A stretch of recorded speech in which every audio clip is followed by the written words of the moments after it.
سبيل الدموع سبيل مريح تنهد يا صاحي كيف. دیکھیے دوسرے سے تیسرے رکوع میں اللہ کریم نے نا اس امت کی فضیلت بیان کی.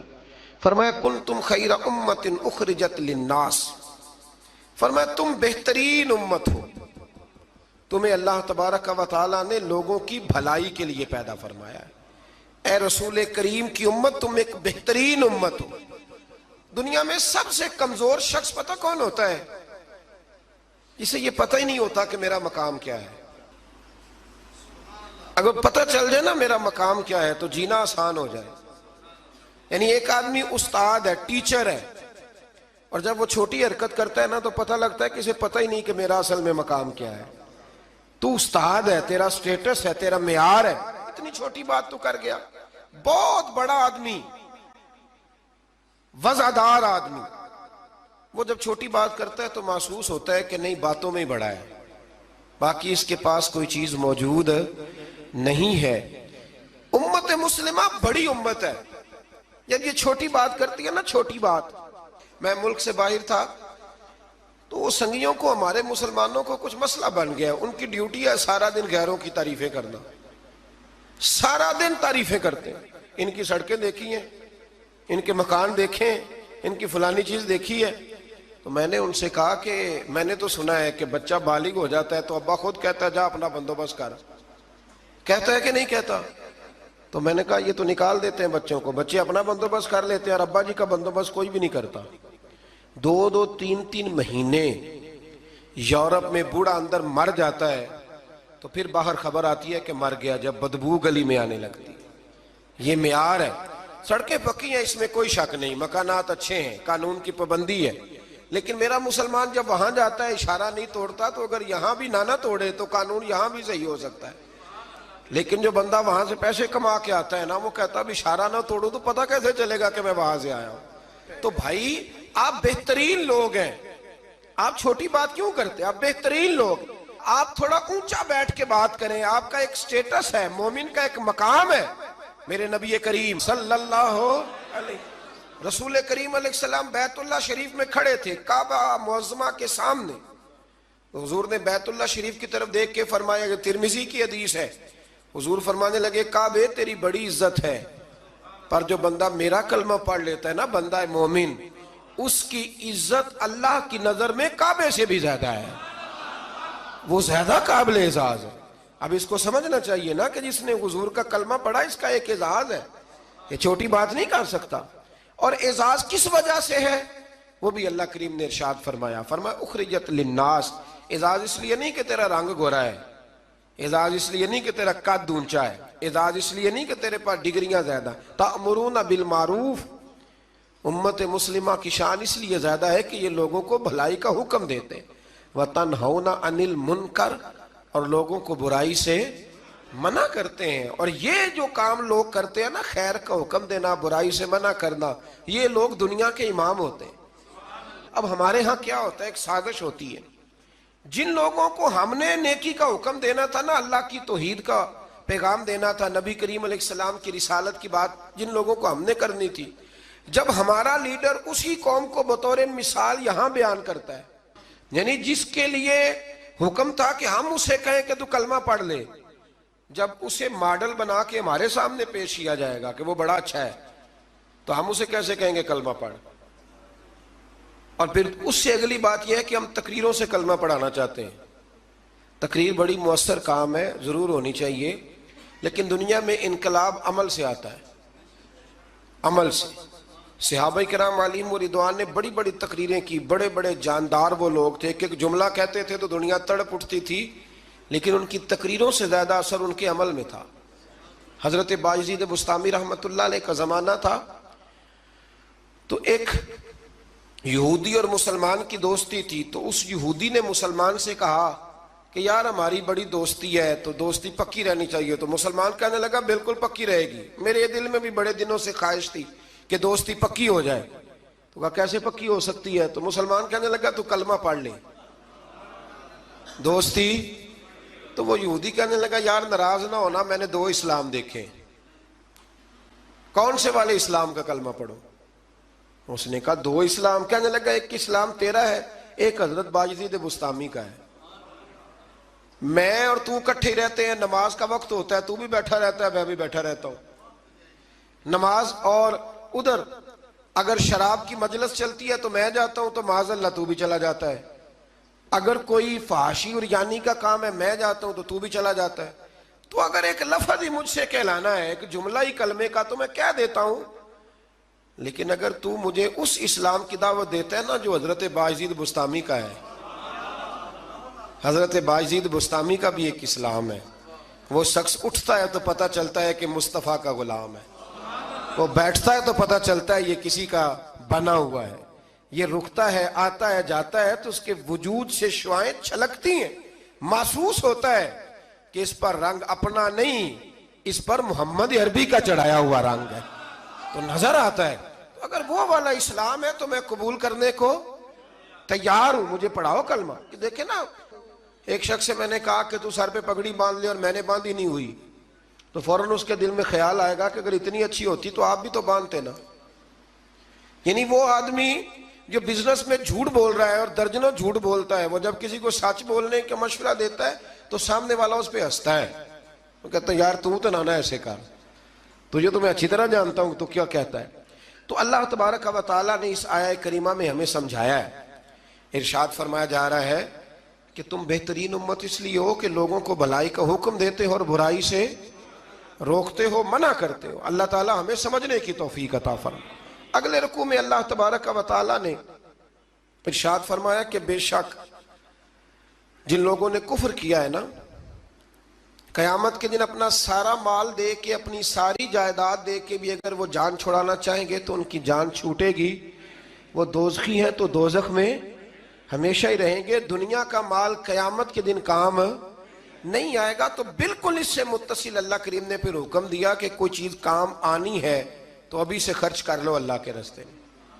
مطلب ہمیں امید ہوتی ہے کہ میرا بچہ پڑھ کے بخشوائے گا، میرے نام پہ خیرات کرے گا، تو میاں جتنی تو نے کی ہے اپنے لیے اتنی اس نے کرنی ہے نا، تو نے پتہ ہی ہے نا تو نے کیا دیا ہے، تو آپ میرا اور آپ کا بیٹا ہی ہے نا۔ تو اللہ تبارک و تعالیٰ نے یہاں حکم ارشاد فرمایا کہ خود اپنے لیے کر لو جو کچھ کرنا ہے۔ اور پھر ایک اور عادت یہاں اللہ کریم نے انسان کی بیان فرمائی اسی پارے میں، ارشاد فرمایا کہ اسے تھوڑی سی خوشی ملتی ہے تو راضی ہوتا ہے، اور ذرا سی تکلیف پہنچتی ہے تو شکوے کرنے لگ جاتا ہے۔ میں اکثر کہا کرتا ہوں کہ جو نعمتیں بن مانگے مل گئی ان کا شکریہ کوئی نہیں، اور جو نہیں نہ ملی ہوئی اس کا رونا ہے۔ یعنی ایک شخص کے پاس سارا کچھ ہے، بیٹیاں بھی ہیں، جائیداد بھی ہے، مکان بھی ہے، اور تندرستی بھی ہے، علم بھی ہے، بیٹا کوئی نہیں، تو اس سے جب بھی آپ ملیں گے نا تو کہے گا دعا کرو اللہ مجھے بیٹا دے دے۔ تو خدا کے بندے باقی نعمتوں کا بھی تو ذکر کرنا جو اللہ نے دی ہوئی ہے۔ میں کہا کرتا ہوں کہ 360 ہڈیاں وجود میں ہیں، تو جس کا گھٹنا درد کرتا ہے نا، آپ اس سے پوچھیں نا کیا حال ہے، تو 359 کا ذکر نہیں کرتا، وہ جو 60ویں درد کرتی ہے اسی کا نام لیتا ہے، کہتا ہے یہ گھٹنا ٹھیک ہو جائے تو باقی ساری خیر ہے۔ تو اللہ فرماتے ہیں ذرا تکلیف دیں تو یہ شکوے کرنے لگتا ہے، زندگی اپنے رب کے حوالے کر دیں، سکھی ہو جائیں گے۔ آپ یقین کریں ویسے بھی جان اسی کی ہے، اسی کی ہے، ہم تو اپنی مرضی سے مر بھی نہیں نہ سکتے، اپنی مرضی سے مرے تو خودکشی حرام ہے، اس کی مرضی سے مرے تو وہ شہادت کا درجہ عطا کر دیتا ہے۔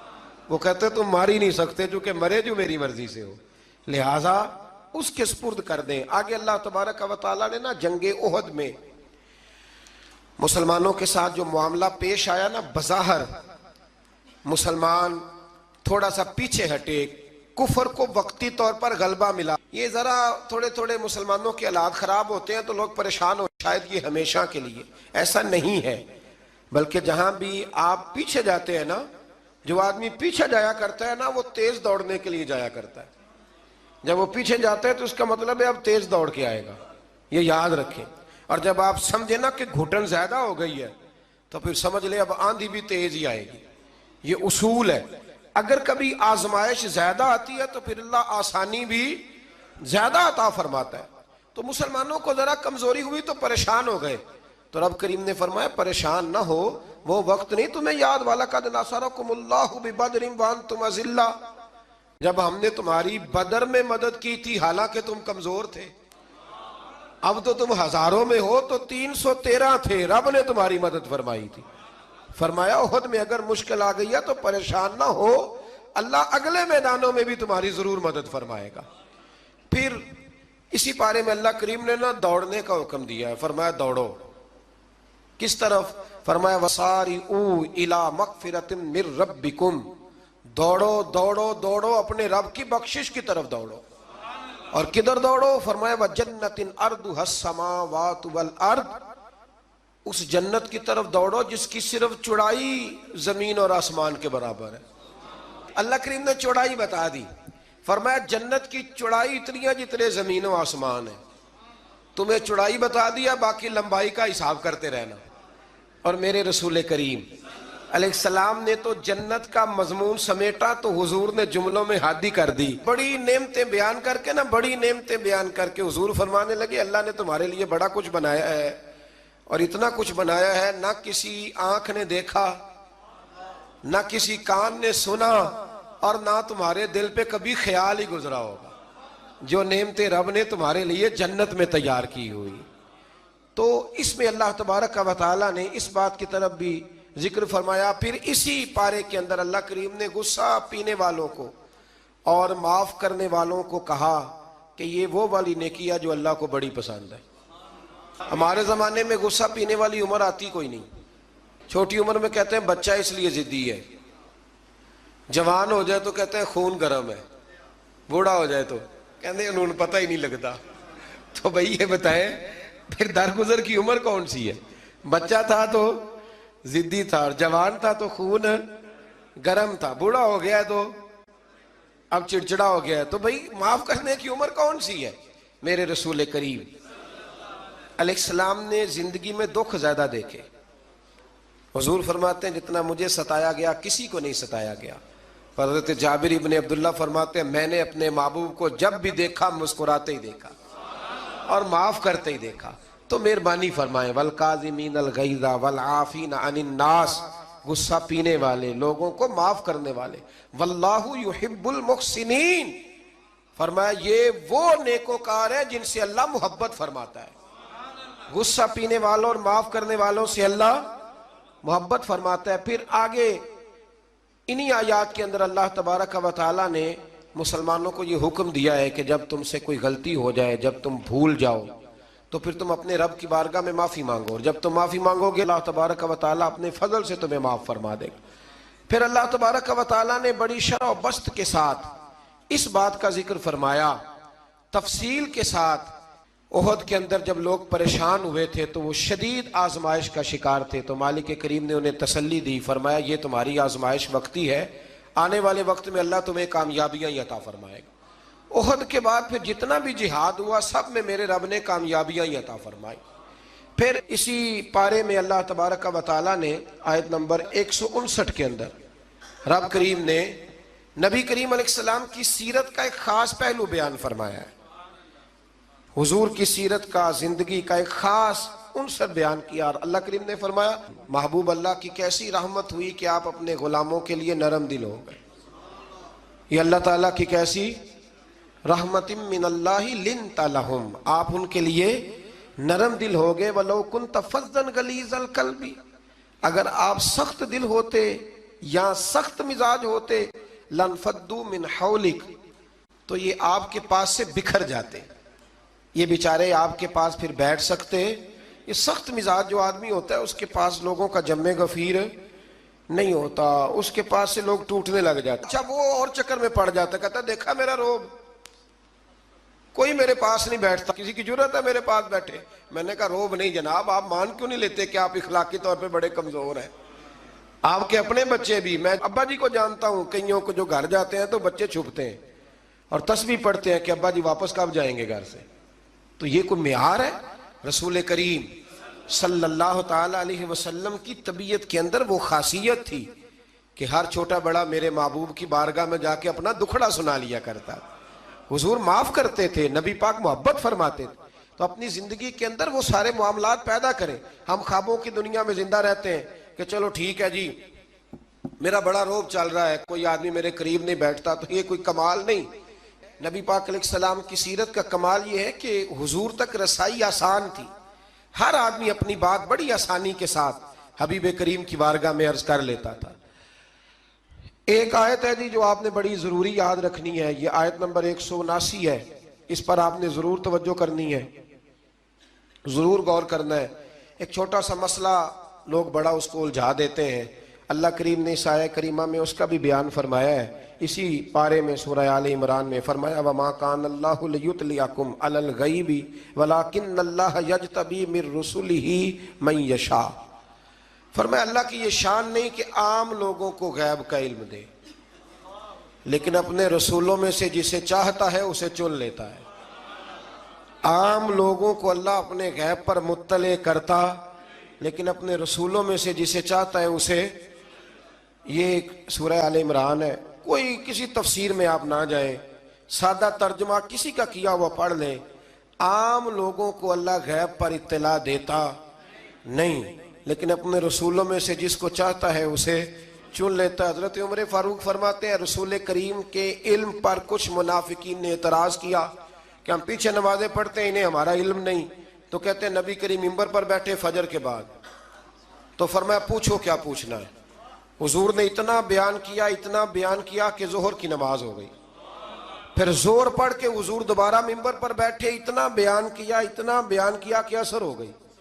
پھر عصر پڑھ کے حضور منبر پر بیٹھے, اتنی باتیں بیان کی کہ مغرب ہو گئی. حضرت عمر کہتے ہیں حضور نے ہمیں اتنی باتیں بتائیں کہ جہنمی جہنم میں چلے گئے, جنتی جنت میں چلے گئے.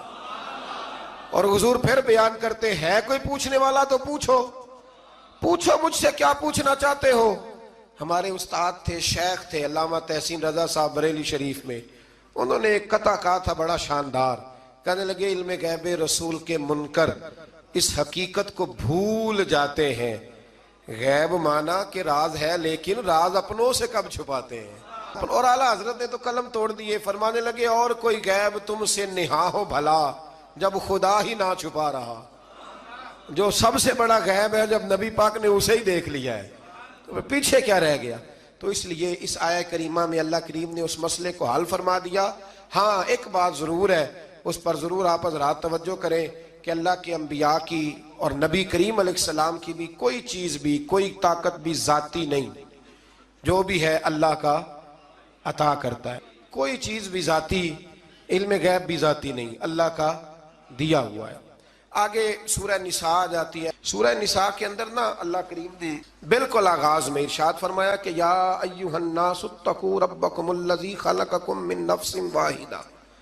اے لوگو اپنے رب سے ڈرو جس نے تمہیں ایک جان سے پیدا فرمایا. ایک بہت بڑے پیر صاحب کے صاحبزادے نے نا ایک شخص سے کہا کہ میرا ذرا خیال کرنا, میں فلاں بزرگ کا صاحبزادہ ہوں. تو آدمی کہنے لگا تو بھی ذرا خیال کرنا, میں بھی نبی کا صاحبزادہ ہوں. اس نے کہا تو کس نبی کا؟ کہنے لگے حضرت آدم علیہ السلام کا.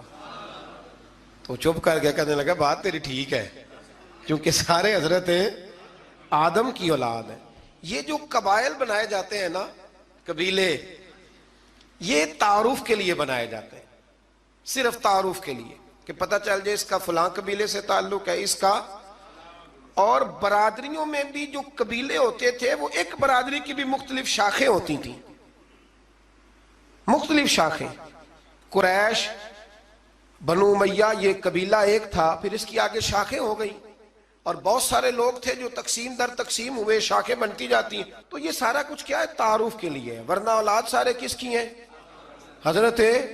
اور نبی پاک علیہ السلام نے جب خطبہ دیا نا حجت الوداع کا, تو حضور نے اعلان فرما دیا, فرمایا نہ کوئی بڑا ہے, نہ کوئی چھوٹا ہے, نہ کوئی گورا ہے, نہ کوئی کالا ہے, نہ کوئی عربی ہے, نہ کوئی اجمی ہے. ہاں ان اکرمکم عند اللہ اتقاکم, اللہ کی نظر میں اس کی عزت زیادہ ہے جو زیادہ پرہیزگار ہے. ابھی تک یہ مصیبت بنی ہوئی ہے ہمارے معاشرے میں, ابھی تک برادریزم کی. اور کوئی عجیب سا ہی معاملہ ہے, سمجھ میں نہیں آتا کہ یہ کہاں جا کے حل ہوگا. ایک ہی برادری سے دو لوگ ہیں, ان سے کہا گیا کہ جناب وہ آپ نے کہا تھا کہ راجپوت فیملی میں رشتہ مل جائے تو اچھا ہے, تو مل گیا, کر لے. کہنے لگے نہیں کرنا, یہ مہاجر ہے, ہم مقامی ہیں. تو ٹھیک ہو گیا بھئی, اب کتنی تقسیم اور کرنی, یعنی اس سے بھی آگے اور پھر اس سے آگے تقسیمیں. اور یہ اتنی خوفناک تقسیم ہے کئی دفعہ پریشان ہو جاتے ہیں کہ قوم کتنی کو بٹے گی، کتنی کو بٹے گی. آپ یہ جو تقسیم ہے نا، اس تقسیم سے نکلیں. اب آپ یہ مزاج بنائیں کہ بھئی یہ نہیں کہ ان کو کھانا بنانا نہیں آتا، معاملہ یہ ہے کہ ان کا ٹیسٹ اپنا ہے، ہمارا ٹیسٹ. تھوڑی وحدانیت کی طرف جائیں، امت واحدہ بننے کی کوشش کریں. ایک تقسیم ایسی ہے بد عقیدگی کی کہ جس سے نکلا نہیں جا سکتا. جو بد عقیدہ ہو گیا اس کے ساتھ کیا صلح ہو سکتی ہے؟ لیکن باقی کوشش کریں، جو اپنے ہیں نا اپنے، ان کی غلطیوں سے درگزر کریں، انہیں قریب کریں، چھوٹی موٹی کمزوریاں دور کریں، محبت کے ساتھ ذکر کریں، خیر کی بولی بولیں، اپنوں کی باتیں اپنوں میں رکھیں، اور کوشش کریں دل تھوڑا بڑا رہے، محبت تھوڑی بڑی رہے، پیار تھوڑا بڑا رہے، وفا تھوڑی بڑی رہے. اس سے آپ کا دل بھی بڑا ہوگا اور لوگوں کے اندر محبت بھی زیادہ پیدا ہوگی. اللہ ہمیں سمجھنے کی توفیق ہے.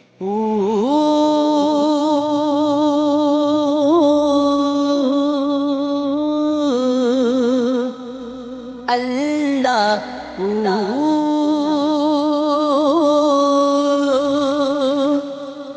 اللہ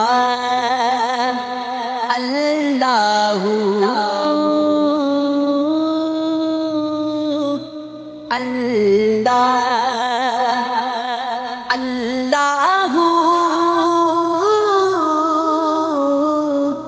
اللہ اللہ